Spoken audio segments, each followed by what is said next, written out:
할렐루야. 우리는 작년부터 불어닥친 코로나로 마음이 무너져 내리고 삶이 무너져 내렸고 사회가 마비가 되었습니다.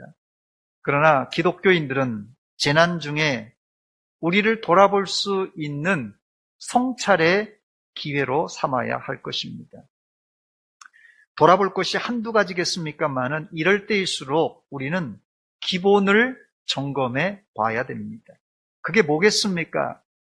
바로 예배 생활입니다. 성도들의 기본은 예배 생활이, 다른 것을 아무리 잘해도 이 예배 생활이 부족하면 다 부족한 것입니다. 한국교회는 지난 1년 동안 코로나라는 듣도 보도 못했던 이 바이러스 때문에 예배에 큰 지장을 초래했습니다. 나름대로는 전염병을 극복하기 위해서 예배를 비대면 온라인으로 드리기도 하고 또 혼자서 집에서 기도하고 성경을 읽으면서 신앙의 독립심을 키웠다는 긍정적인 요인도 있지만 그래도 예배는 예배당에 나와 온 성도들과 함께 드리는 것이 원칙입니다. 현장 예배의 중요성은 지난주 예배 드리면서 제가 생생하게 체험했는데 오늘 우리 김태석 주의자님이 찬양을 아주 사랑에 관한 찬양을 아주 잘 해주셨는데 오늘도 은혜 됐습니다만 지난주 호산나 싱어즈가 특송을 하는데 저는 바로 요 뒤에 서 있으면서 들으면서 마치 내가 호산나 싱어즈와 함께 무대에 서서 부르는 착각에 빠졌습니다. 그리고 마지막 엔딩 부분에 두 남자들이 목소리를 높여서 네 사람이 함께 아멘, 아멘, 아멘을 세 차례 부를 때 제가 옆에 뒤에 서서 여러분들 못 느꼈겠지만 아주 전율이 막 흘렀습니다. 아마 유튜브로 집에서 예배를 시청하신 분들은 이런 현장감을 느끼지 못했을 것입니다. 우리가 집에서도 교향악단의 연주나 오페라를 TV로 볼 수 있습니다. 그러나 왜 비싼 돈 주고 현장에 가서 음악당에 가서 10만 원, 20만 원, 30만 원 로얄석은 더 비싼 것도 있습니다만 이렇게 몇십만 원씩 주고 가는 것입니까? 현장에서 느끼는 생생한 현장감은 이 TV로는 도저히 느낄 수 없기 때문에 그렇습니다. 오늘 예배 드릴 때 성령의 감동과 감화, 뜨거운 불의 역사를 여러분이 예배를 통하여 생생하게 체험하시기를 주의 이름으로 축원합니다. 그런데 문제는 코로나가 아직도 물러나지 않고 우리를 괴롭히고 있다는 사실입니다. 첫 번째, 이런 상황에서 우리가 어떻게 코로나를 극복할 수 있겠습니까? 저는 바벨론 포로에서 돌아와 성전을 다시 쌓았던 이 스가랴 선지자가 한 말씀이 우리 시대에 코로나를 극복할 수 있는 유일한 방법이라고 생각합니다. 스가랴 4장 6절입니다. 그가 내게 대답하여 이르되 여호와께서 수룹바벨에게 하신 말씀이 이러하니라. 만군의 여호와께서 말씀하시되 이는 힘으로 되지 아니하며 능력으로 되지 아니하고 오직 나의 영으로 되느리라 그랬어요.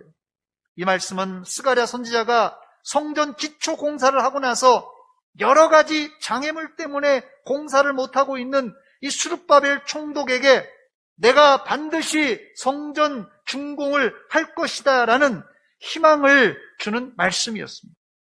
그렇습니다. 당장 수룹바벨 앞에 밖으로는 대적들이 즐비하고 안으로 백성들은 말도 안 듣고 게으름 피우고 욕심과 헌신 부족으로 인해서 지금 공사가 터덕거리고 막혀 있습니다. 그럴지라도 여호와의 영으로 충분히 성전을 준공할 수 있다는 말씀입니다.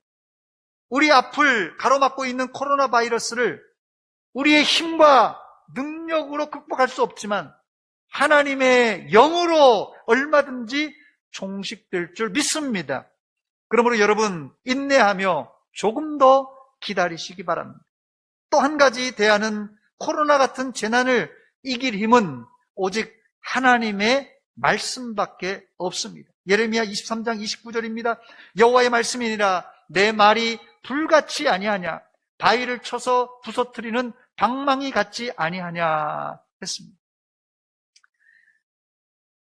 하나님의 말씀이 선포될 때 모든 의심과 걱정이 물러갈 뿐 아니라 코로나 같은 재앙이 하나님 말씀의 방망이로 박살날 줄 믿습니다.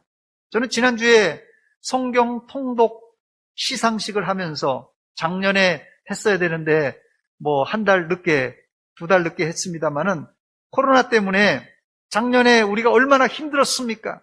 1년 내내 우리 성도들이 밖에도 나가지 못하고 꼼짝없이 집에서, 그런데 감사한 것은 성경을 열심히 읽은 것이 오히려 감사했습니다. 말세지 말에 이 하나님 말씀으로 여러분의 염려, 걱정은 물론 코로나를 이기시기를 축원합니다. 하나님의 말씀은 불보다 더 뜨겁고 망치보다 더 위력이 있어서 바위보다 더 단단한 마음도 심령도 깨부술 줄 믿습니다. 두 번째 본문의 배경을 살펴보겠는데, 본문의 배경은 엘리야 시대입니다. 엘리야 선지자가 활동하던 시대는 코로나보다 더 어두운 영적 분위기였는데, 그 이유는 악한 왕 이 아합이 통치하고 있었기 때문입니다. 그런데 아합보다 더 무서운 사람이 있었는데 그 아내 이세벨입니다. 아합의 왕비 이세벨은 이방 시돈 왕 엣바알의 딸로 지독한 이 바알 숭배자였어요.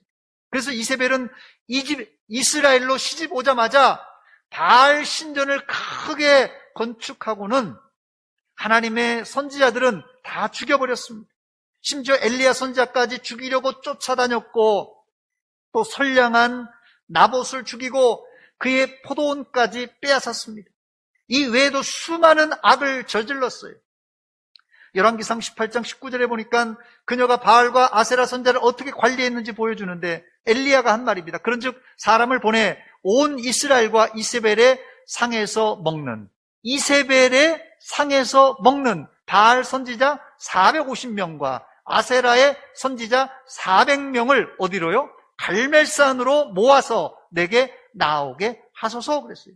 이세벨의 상에서 먹는 바알의 선지자 450명과 아세라 선지자 400명. 이 말은 이세벨이 바알과 아세라 선지자들을 다 먹여 살렸다는 것이에요. 몇 명이요? 850명이나. 하나님의 선지자는 다 죽이고 바알과 아세라 선지자는 왕궁에서 직접 먹여 살렸으니 북이스라엘은 말 그대로 우상의 소굴이었고 말 그대로 영적 암흑기였습니다. 세 번째, 이때 엘리야는 정면 승부로 아합과 이세벨에 맞섭니다. 엘리야 선지자는 자기를 죽이려는 아합 왕에게 바알 선지자들과의 결투를 신청합니다.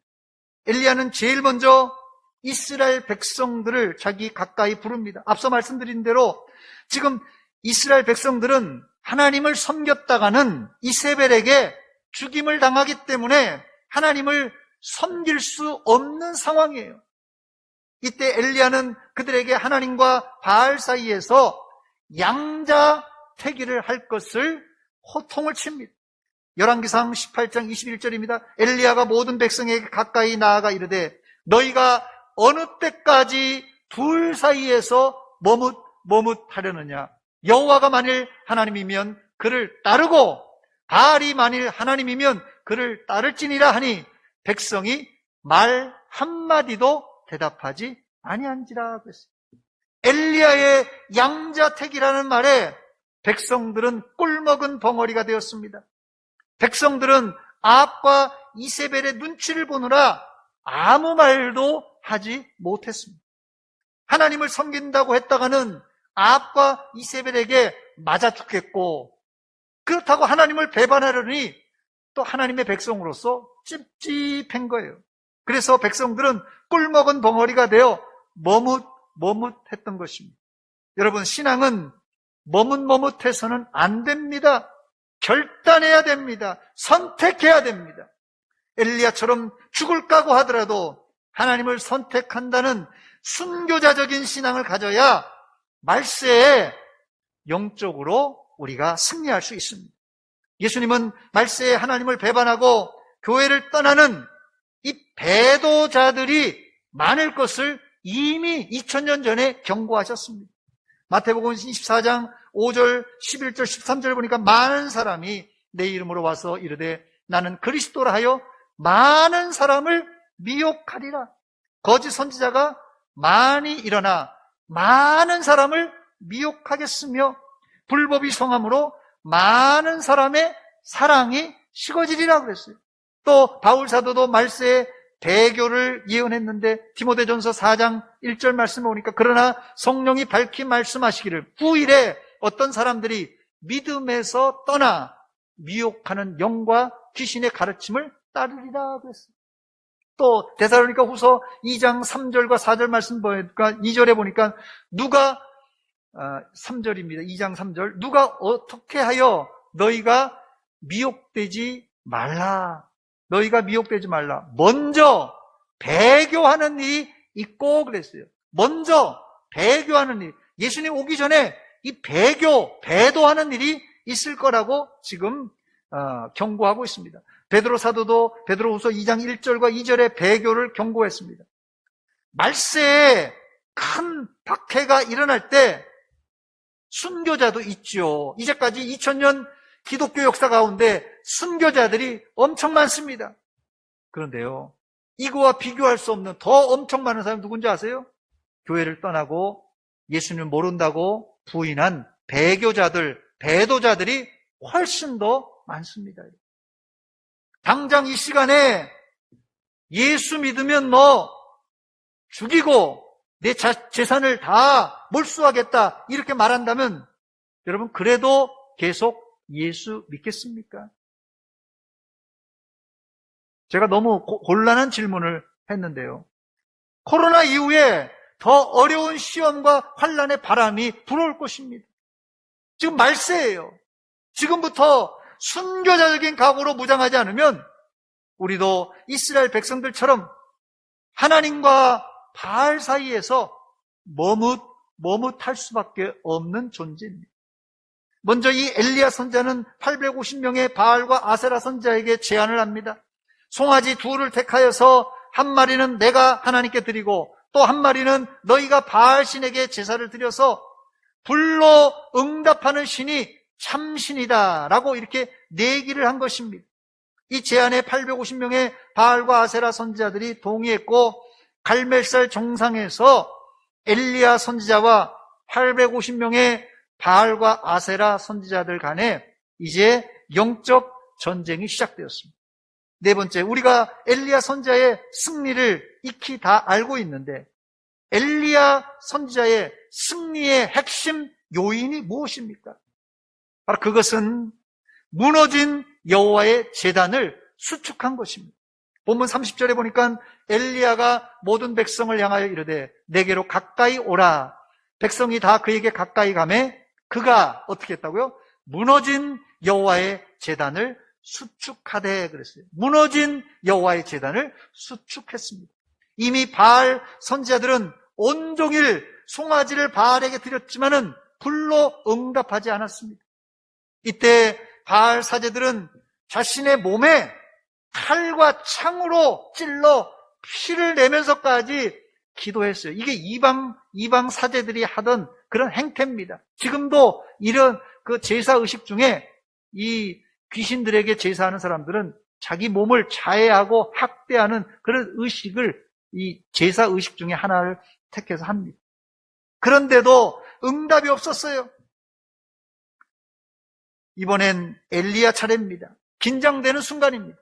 엘리야 선지자는 제일 먼저 무너진 여호와의 제단을 이 12개의 돌로 쌓아 올립니다. 본문 31절에 보니까 12개의 돌은 야곱의 아들들의 지파의 수요를 그랬어요.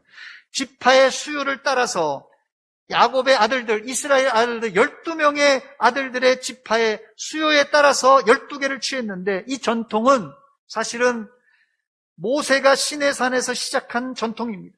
출애굽기 24장 4절 말씀에 모세는 시내산에 이스라엘 12지파대로 12기둥을 세웠다는 그런 기록이 나옵니다.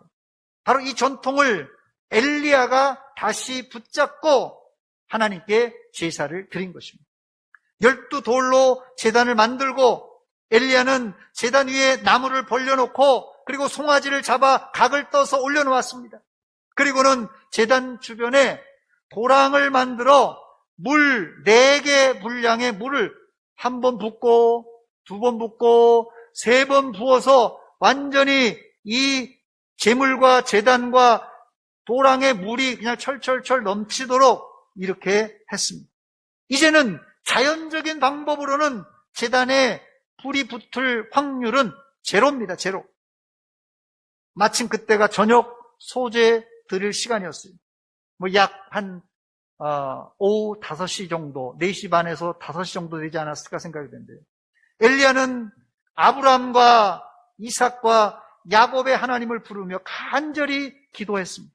이때 하늘에서 불이 떨어져 번제물은 물론이거니와 나무와 돌과 도랑의 물까지 다 핥아버렸습니다. 본문 38절입니다. 이에 여호와의 불이 내려서 번제물과 나무와 돌과 흙을 태우고 또 도랑의 물을 핥은지라 했어요. 이 불은 보통 하늘에서 내리는 천둥 번개의 불이 아니라 초자연적인 불, 여호와의 불이었습니다. 엘리야는 이런 불의 응답을 어떻게 받을 수 있었습니까? 여러 가지 요인이 있지만 가장 중요한 것은 무너진 제단을 다시 수축하고 거기에 하나님께 번제를 드렸을 때 뭐가 떨어졌다고요? 하나님의 불이 하늘로부터 떨어졌던 것입니다. 외람된 말씀입니다만은 지금 시대는 엘리야 시대 때보다 더 영적으로 암흑기입니다. 조그만한 능력과 조그만한 불 가지고는 불이 떨어져도 사람들이 콧방귀도 안 뀌는 시대입니다. 하나님의 불이 하늘에서 떨어져야만, 강력한 불이 하늘에서 떨어져야만 코로나 시대에 허물어졌던 예배가 다시 살아날 수 있다는 말씀입니다. 과학이 가장 발달한 시대에 사람들은 더 불안해합니다. 바로 이때가 초자연적인 하나님의 불이 필요한 시대입니다. 지금 이 시대에 엘리야의 불은 마가의 다락방에 내렸던 불의 혀처럼 갈라지는 성령 충만의 불을 의미합니다. 허물어진 예배의 제단, 끊어진 기도의 제단을 다시 수축하여 하나님께 간절히 기도하는 자에게 저는 확신합니다. 지금도 하나님의 성령의 불은 뜨겁게 불어와서 우리의 모든 더러운 죄악을 다 살라버릴 줄 믿습니다. 5번째, 불을 체험한 사람들은 믿음의 결단을 했습니다. 본문에 불을 체험한 백성들이 2가지 행동을 했는데 첫 번째는 여호와를 하나님이라고 고백했습니다. 여호와를 하나님이라고 고백했어요. 이게 얼마나 귀한지 모릅니다. 본문 39절 말씀 보니까 모든 백성이 보고 엎드려 여호와의 불을 보고 엎드려서 말하되 여호와 그는 하나님이시로다. 여호와 그는 하나님이시로다 그랬어요. 여러분, 이스라엘이 홍길동도 아니고 이제까지 아합과 이세벨의 눈치만 보다가 하나님을 하나님이라고 부르지 못하고 바알을 하나님이라고 부르고 있었습니다. 바로 그때 바로 그들이 하나님의 불을 보고는 입이 열리고 마음이 열리면서 여호와 그는 하나님이시로다 이렇게 고백했던 것입니다. 우리가 제대로 믿으려면 우리 입술에 공개적인 신앙 고백이 필요합니다. 직장에서, 학교에서 안 믿는 사람들에게 꿀먹은 벙어리가 되어서 하나님을 하나님이라고 부르지 못한다면 이건 정상적인 그리스도인이 아닙니다. 많은 사람 앞에 하나님을 섬기면 죽인다고 해도 불을 체험한 사람들은 담대하게 바알이 아니라 여호와가 하나님이 진정한 나의 하나님이라고 고백할 수 있어야 됩니다. 2번째, 불을 체험한 백성들은 용기를 내어서 악을 제거했습니다. 본문 40절입니다. 엘리야가 그들에게 이르되 바알의 손자를 잡되 그들 중 하나도 도망가지 못하게 하라. 곧 잡은지라 엘리야가 그들을 기손 시내로 데려다가 거기서 죽이니라 그랬습니다. 이제까지 여러분, 이스라엘 백성들은 이제까지 어떻게 살았는지 아세요? 바알 선지자들이, 아세라 선지자들이, 야, 바알 제단에 가서 절해! 이건 그냥 종교 행사야. 하나님도 섬기고, 하나님도 괜찮으니까 섬기고, 야, 바알 제단에 와서, 이거 종교 행사니까 고개만 숙여! 그냥 떡만 먹어! 이래도 할 수 없이 그냥 조아리고 있었던 거예요. 바알 선지자들이, 아세라 선지자들이 시키는 대로 바보처럼 그냥 끌려가서 그러고 있었던 사람들입니다. 쩔쩔쩔 맸던 사람들이에요. 그런데 갈멜산에서 하나님의 불을 체험하고는 용기를 내서 바알과 아세라 선지자 850명을 기손시내까지 끌고 가서 죽였던 것입니다. 지난번 제가 이스라엘에 갔을 때 버스가 거의 갈멜산 정상까지 갈 수 있도록 길을 잘 닦아놨더라고요. 그래서 꼭대기까지 제가 갔다 왔는데, 처음에 저는 갈멜산 정상은 우리 산 꼭대기처럼 뾰족하든지 무슨 봉오리가 있는 줄 알았는데 산이 이렇게 원만하고 완만하게 생긴 산입니다. 그래서 정상에 섰지만 정상 같지가 않은 꼭대기였어요. 갈멜산 정상에 아마 그래서 850명이 거기서 춤추고 제사 드려도 아마 되는 공간이에요. 멀리 보니까 거기 기손강이라고 가이드가 소개를 시켜주는데, 이 기손강은 우기 때 약간 물이 흐르는 천이고 건기 때는 물이 겨우 쫄쫄 흐르는 실개천과 같아요. 제가 2월달, 그때가 우기 때입니다. 물이 가장 많을 때예요. 우기 때 갔었는데 기손강은 우리 동네 유등천보다도 못한 개천이었어요. 우기 때도. 그런데 그 개천에서 바알과 아세라 선지자 850명을 죽였으니 아마도 당시 기손강은 피비린내로 진동했을 것입니다. 바알 선지자에게 영적 노예로 살던 이스라엘이 하나님의 불을 체험하고는 거짓 이방 선지자들을 죽이는 용감한 믿음의 사람으로 변신한 것입니다. 여러분들도 하나님의 불, 성령의 불을 받으면 죄를 깔끔히 제거하고 힘있게 신앙생활할 줄 믿습니다. 우리는 지금 이스라엘 백성들처럼 예배의 제단이 무너져 내려서 한국교회, 아니 세계교회가 영적 큰 슬럼프에 빠져 있습니다. 그러나 이때가 저는 하나님의 불을 받아야 될 때라고 확신합니다. 예배가 회복되고 성령의 불을 체험하면 다시 우리의 믿음도 살아날 줄 믿습니다.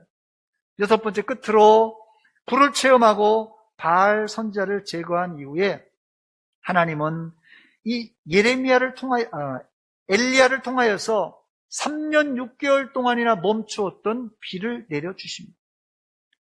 이스라엘은 아합과 이세벨의 범죄로 3년 6개월 동안이나 비가 오지 않았어요. 사실 이스라엘은 비가 안 와도 이 농작물, 이슬 때문에 농작물이 살 수가 있어요.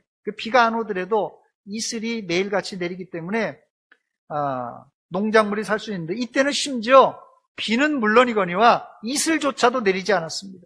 열왕기상 17장 1절입니다. 길르앗에 우고하는 자 중에 디셉 사람 엘리야가 아합에게 말하되, 내가 섬기는 이스라엘의 하나님 여호와께서 살아계심을 두고 맹세하노니 내 말이 없으면 수년 동안, 이게 3년 6개월입니다. 수년 동안 비도 뭐도요? 이슬도. 비도 이슬도 있지 아니하리라 그랬어요. 그런데 언제 비가 내렸습니까? 엘리야 선지자가 갈멜산 꼭대기에서 기도하여 불로 응답받고, 그리고 바알과 아세라 선지자 850명을 제거한 후에, 다른 말로는 이스라엘의 악을 제거한 후에 하나님은 비로소 닫혀있던 하늘을 활짝 열어주셨습니다. 본문 41절입니다. 엘리야가 아합에게 이르되 올라가서 먹고 마시소서, 큰 빗소리가 있나이다. 45절입니다. 조금 후에 구름과 바람이 일어나서 하늘이 캄캄해지며 큰 비가 내리는지라 아합이 마차를 타고 이스라엘로 갔다고 말합니다.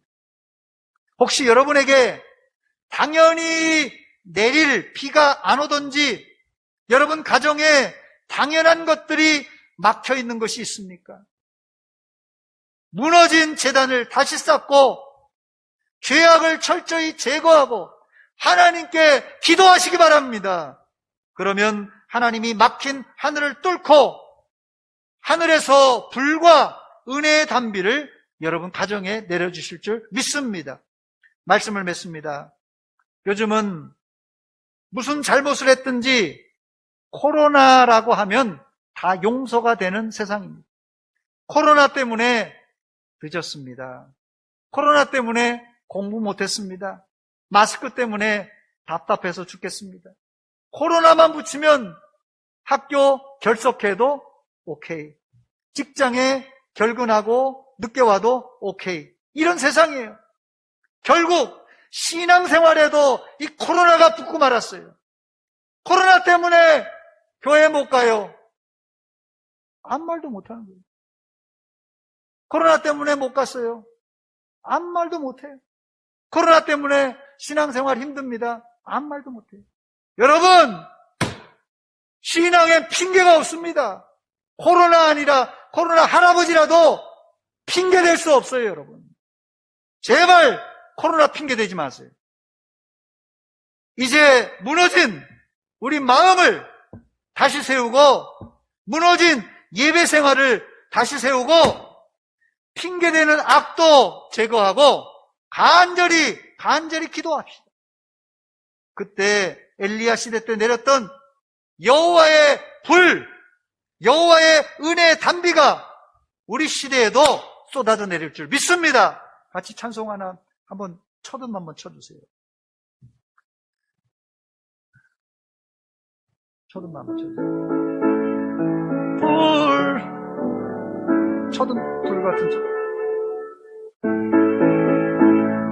불 같은 성령 임하셔서. 초등 다시 한번 주세요. 불 같은 성령. 초등 불 같은 성령. 후렴 부분에 불 같은 성령 임하셔서 풍성한 은혜와 주 사랑 주소서 역사하소서 역사하소서. 이 시간에 기도합니다. 기도합니다. 성령의 충만을, 성령의 충만을, 성령의 충만을. 이 시간 같이 기도하겠습니다. 불 같은 성령 임하셔서. 하나님 이 시간 불 같은 성령이 나에게 임하여 주시옵소서. 불 같은 성령이 우리 교회에 임하여 주시옵소서. 함께 주여 한번 외쳐 기도합니다. 주여, 주여. 불 같은 성령이 이 시간도 하나님 우리 마음에 임하여 주시옵소서. 강파가 우리 마음을 깨트려 주시옵고 우리의 심령이 불같이 일어나게 하여 주시옵소서. 아버지, 아버지, 코로나의 망사에서 깨어나게 하여 주시옵소서. 우리의 장막에서 깨어나서 하나님의 불의 역사와 하나님의 능력을 체험케 하여 주시옵소서.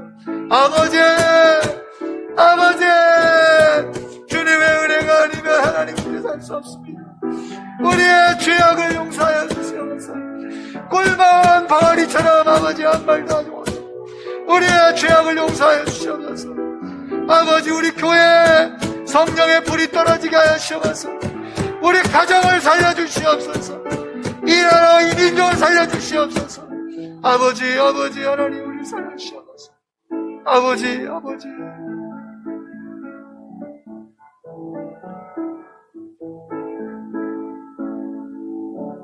하나님 우리 아버지 코로나 하면서 우리가 영적인 신앙생활을 뒷걸음질 치고 주저앉아 버렸습니다. 하나님 이제 코로나 핑계대지 말게 하시고 하나님의 불을 체험케 하시고 하늘로부터 내려오는 성령의 단비를 체험케 하여 주시사 이 말세지마를 잘 뚫고 나가는 믿음의 백성들 되게 하여 주시옵소서. 예수님의 이름으로 기도하옵나이다. 아멘.